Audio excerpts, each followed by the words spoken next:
Okay, cool. So today we're going to talk about authentic connection and just explore what that could mean. And yeah, I guess just to orient on the model, it's the meeting of heart and relationship. But yeah, we're going to each sort of unpack a bit about what it means and where it fits and the different aspects. And do you want to start by introducing and talking about your perspective? Sure. I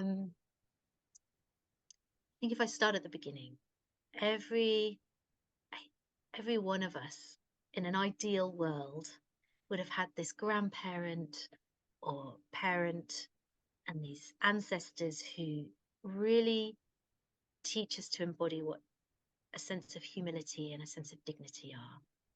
This humility is a freedom from arrogance and extreme pride, and dignity where we just got this deep sense of intrinsic value for who we are, this state.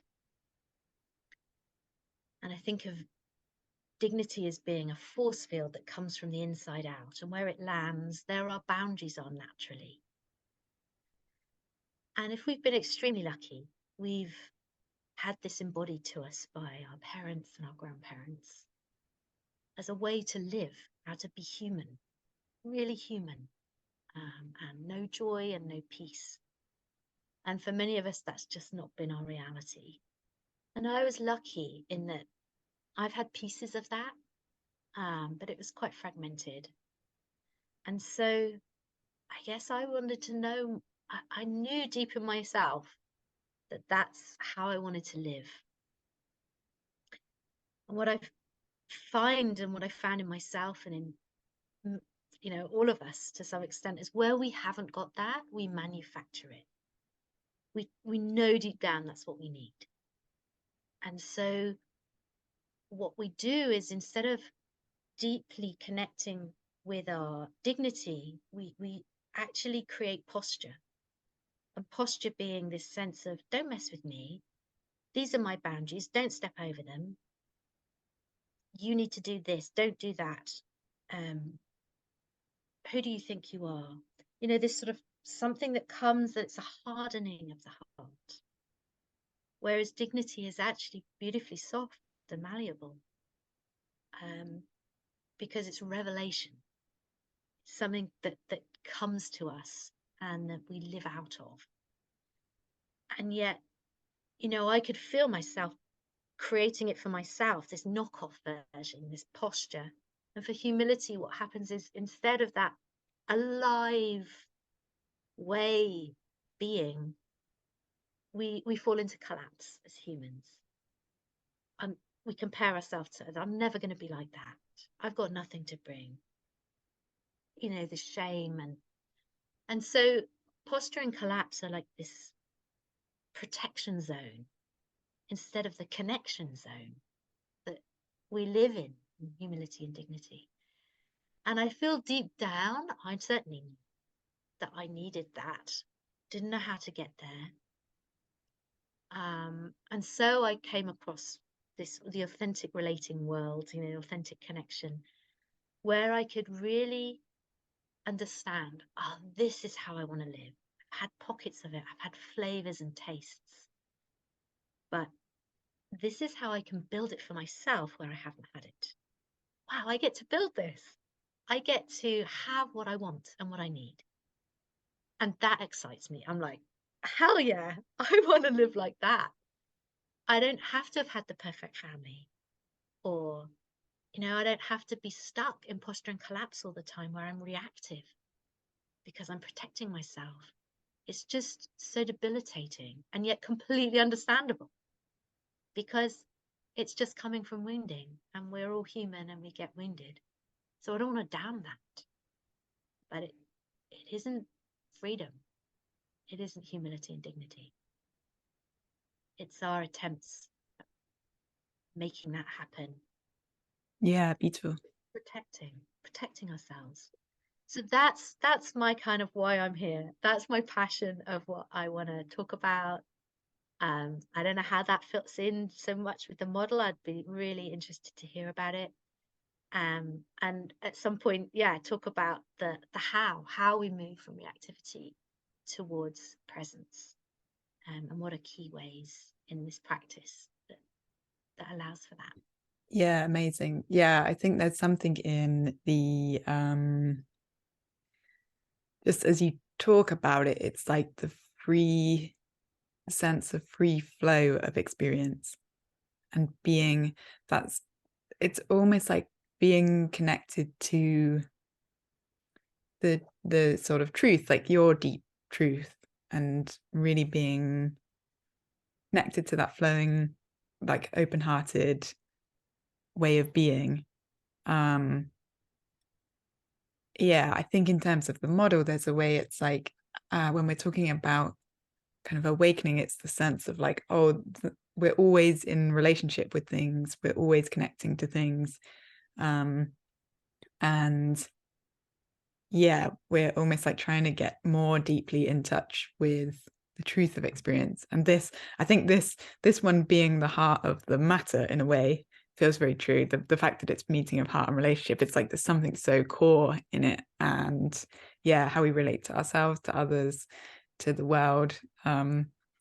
If we can find the skills to do that within truth, within the, I love the humility and dignity kind of the model, that model, it's like lovely. Yeah, it just feels um yeah, very much kind of like you're opening up a world where you can be present, be aware, be open. Brilliant. Yeah, I like seeing how it fits in. I'm Mm, so curious about this model. So yeah, I like the coming together of these worlds. yeah. Yeah, and then I guess just to orient a bit more, so there's a way that in the relationship column, it's cultivating openness, and the heart row is practicing connection. So Brilliant. it's, yeah, cultivating an open heart Mm. and through the practice of connecting to different things. So I guess there's a way that it's like, yeah, maybe it'd be cool to hear about, like you said, the how, because there's a sense of like that sense, yeah, how we connect, developing the tools, developing the skills for better connection. It's like really life changing, isn't it? And Yeah, really can change everything at a very fundamental level. yeah, absolutely. Yeah. And so what drew me to authentic connection was very practical skills, practices. It felt really sort of doable. And so they often talk about 5 practices in authentic relating. And the first one is welcome everything. And it's this practice of compassion and non resistance. Um, and it's this welcoming of one's current experience and the another who you're with exactly as it is. And it is about freedom to accept others and accept one's own experience. So welcome everything, the compassion in that is extraordinary. So that's one practice. And by working with that, and there are different exercises you can do which are fun but also quite deep and poignant practices of how does one welcome one's experience exactly as it is without having to change it. Um, Something very accepting about being able to live like that. And then the second one is it's called assume nothing, but really the long version of that is checking your assumptions rather than being swayed by them. Mm, So, when you're, we all have assumptions. If I have an assumption that, it's a good assumption to have that if I breathe underwater, I'll drown. Like some having assumptions isn't wrong in and of itself. Historically, humans have survived by living from those, but they can sometimes still be running in the background, coming out of woundings, where then our assumptions actually rule us, and we're not checking them. We're then behaving as if those assumptions are true, but we just don't know. And so it's extremely freeing to work within this field of practicing. Hey, I've got this assumption that you are not really wanting to talk with me right now. Is that true? And the other person going, no, that's not true. I really want to. I'm just tired and it isn't about you. Oh, I was taking that personally. Okay. And then move forward. And it's sometimes just very basic practices of checking. And sometimes it doesn't need to be with the other person. It's having the awareness of like, I'm in an assumption right now. Where's that coming from? Where's that? Is there a hurt there underneath that? And can I check it out? And so these practices help us do that, and help it become more second nature. I think that's the key part as well. And then the third one is owning one's experience. So I think actually, if I talk about revealing your experience first, so if we reveal our experience to ourselves, this is what's happening for me. I feel really sad. Okay. Oh, what's happening? And just being able to track it, know when to reveal your experience to another. That takes wisdom. When it's right to hold back because you sense the other person isn't ready to receive. So yeah, revealing your experience to self and other, and what that can open up, and then owning your experience as well. And I think that's really key in conflict situations. And I think that's where the sort of vulnerability teaching can come in as well. Mm-hmm. Like, hey, this is happening for me. I feel really stressed and anxious right now. And I'm imagining that this is happening to, that you're feeling close to me right now. Actually, I don't know that. I'm checking it out. And I can see that I'm actually feeling really sensitive in this moment. So I'm just owning where I'm at rather than, hey, you're just being really insensitive. Like, what are you doing? Why are you being like this? A sort of what's your problem attitude, Mm-hmm. but really being like, hey, what can I own here? What is mine? What am I projecting onto the other person?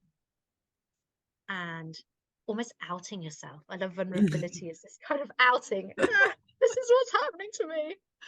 This is the very thing I wouldn't want to share with you. And so bizarrely, it actually creates intimacy. I don't know. It's like some voodoo magic that it Mm-hmm. works. And so, yeah, so owning one's experience, and then finally honoring self and other, and just whatever we're doing, how can I honor myself in this moment? Like, what do I need right now? How can I take that whilst at the same time, hey, what do you need right now? And it's like creating this map.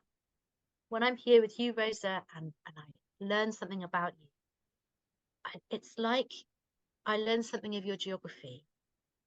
And so honoring you means that I want to remember your geography and not forget it, so that when we meet next time and when we talk next or in this next moment, I bring your geography with me as a way of honoring you.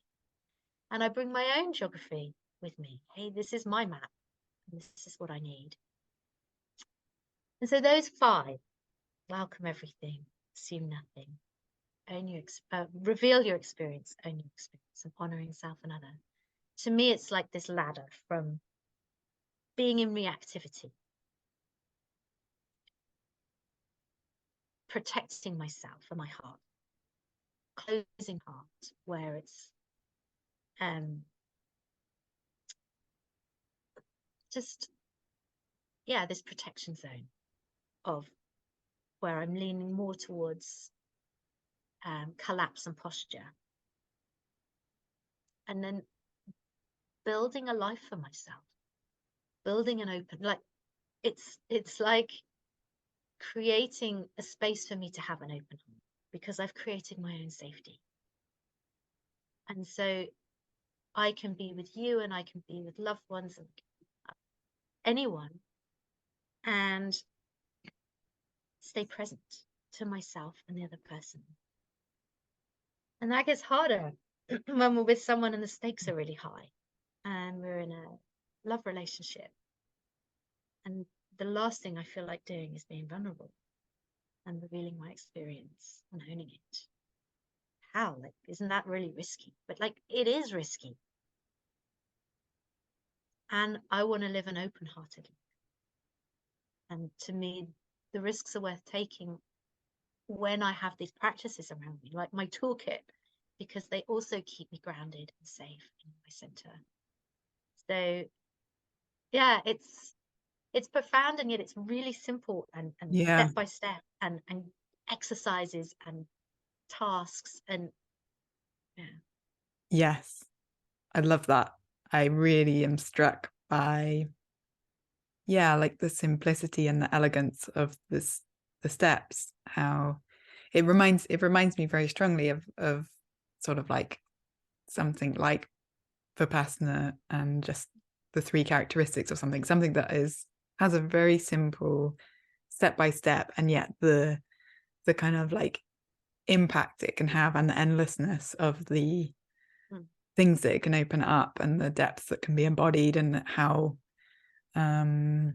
yeah, just from like our interactions and when we've been in shared spaces together, the ways that you can model things, you can embody and have modeled like aspects of those steps, where it's almost like yeah, just like this endless depth and richness and capacity for transformation in people's lives, and the simplicity and the elegance and the like, hey, it's, just these 5 things, focus on these. You can start where Yeah, you are. It's amazing. Yeah. that's exactly it. Start where you are, and yet what's possible is extraordinary. Mm. This freedom, Yeah. this, naturally possessing boundaries, because this force field, because it's coming from a place of center where I haven't got to draw lines in the sand and push people the other side of it. And it's so exhausting. I was Yeah. tired. I was so tired. Um, and I think where this work has helped me most is when I'm sort of receiving like a charge from someone. And in the practice in authentic relating, we call it Aikido, like the martial art. And in our Aikido, if this, something's coming towards us, we move with it. We don't try and push against, but we allow it to come. And I love that, because the freedom of learning this work means that, okay, there will be times I still move in old patterns, but I see them much more quickly, and I start to realize, okay, in this moment, you know, I I know how to move from rupture to repair. I know the secret of transforming conflict into intimacy. It's and the intimacy being even more beautiful than before the conflict. And it's not fantasy, it's actually real, and I get to see it happening and have these light bulb moments.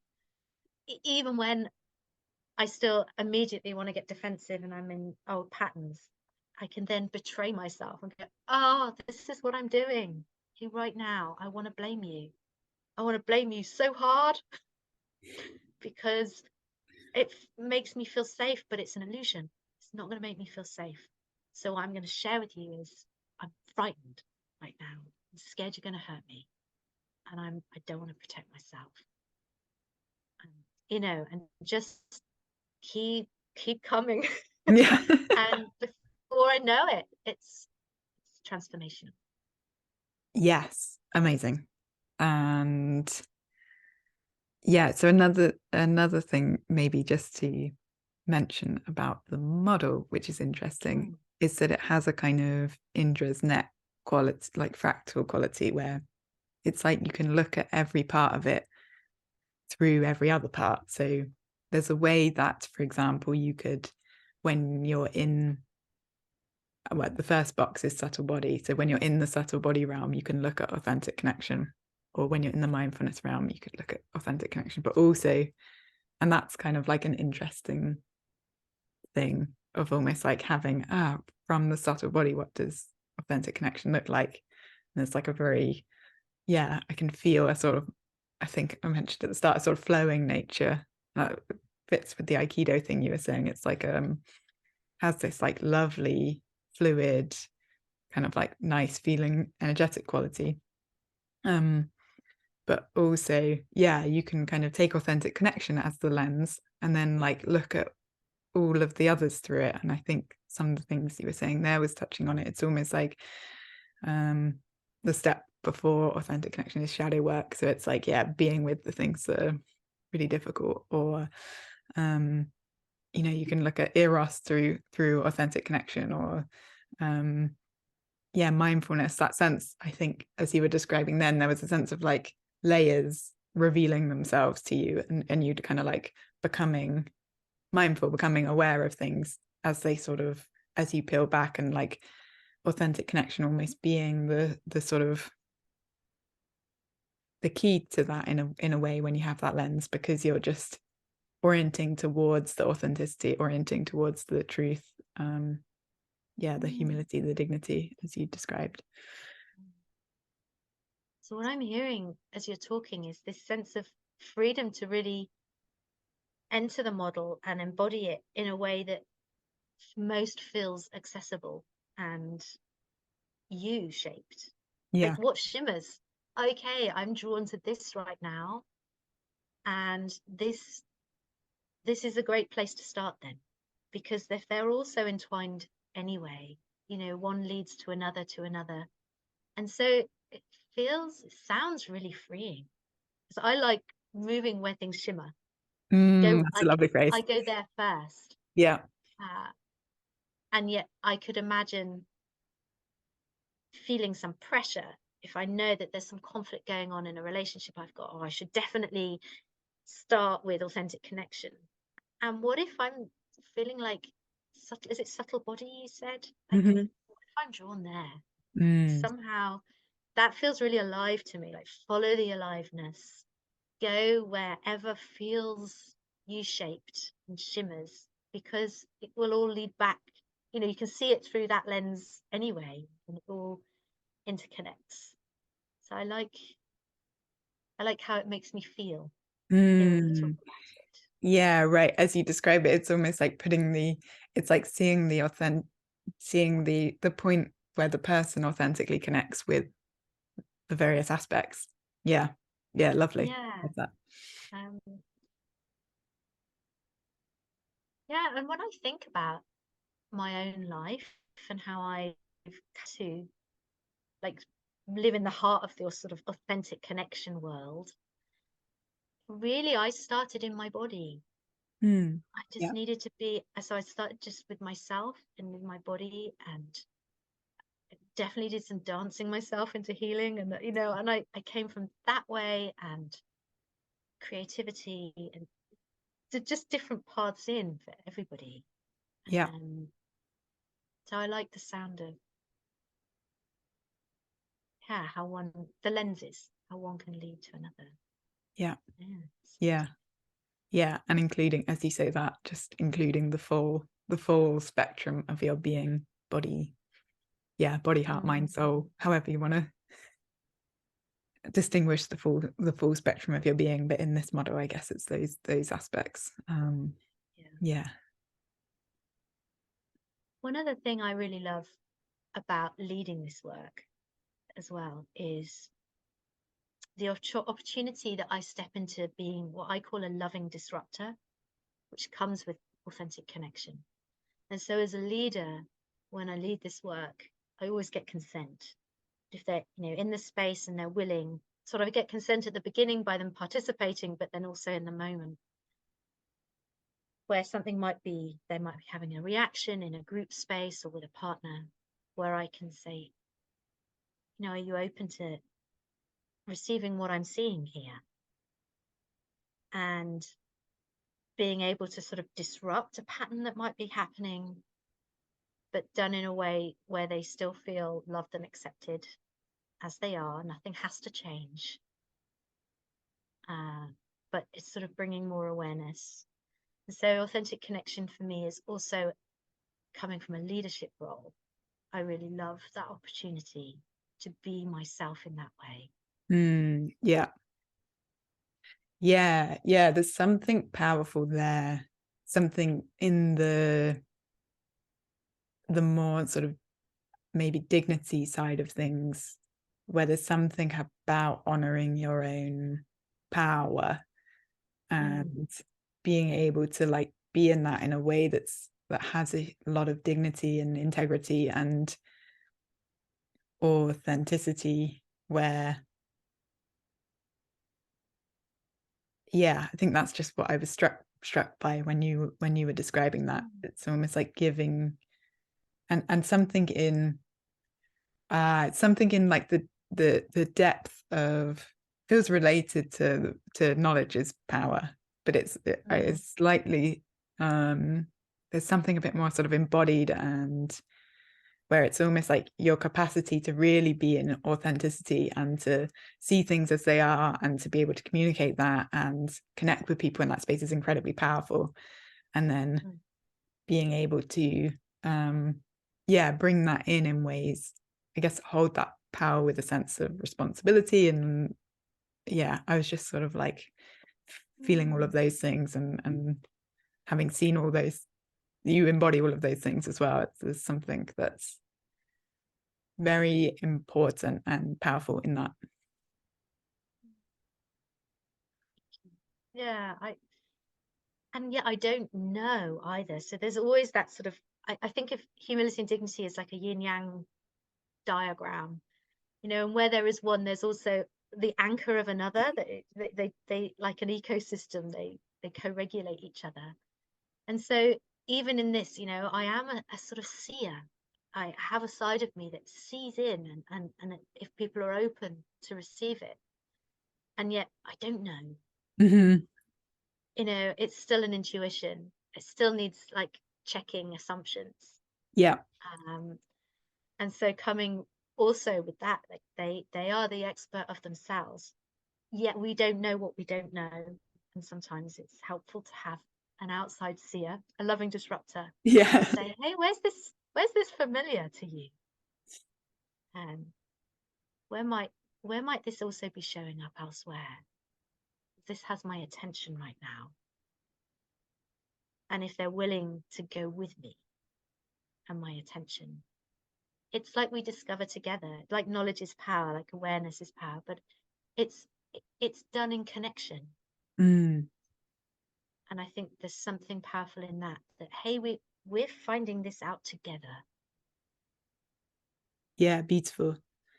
Yeah. It's like the difference between the kind of empowering nature of, and the power of love and things like that, and the power of just all those heart qualities: courage, beauty, connection, intimacy, um as opposed to power over another. Yeah, really leveling hierarchy. Just I'm so bored of it. Yeah, and that's an exciting place to be. It's Mm-hmm. freeing. Yeah, nice. Anything else that feels important to Hmm. include, or does that feel like a good place? That feels like a good place for now. I think it gives a Yeah. good taste of the work I'm involved in and the why of why I do this. This is humility, dignity,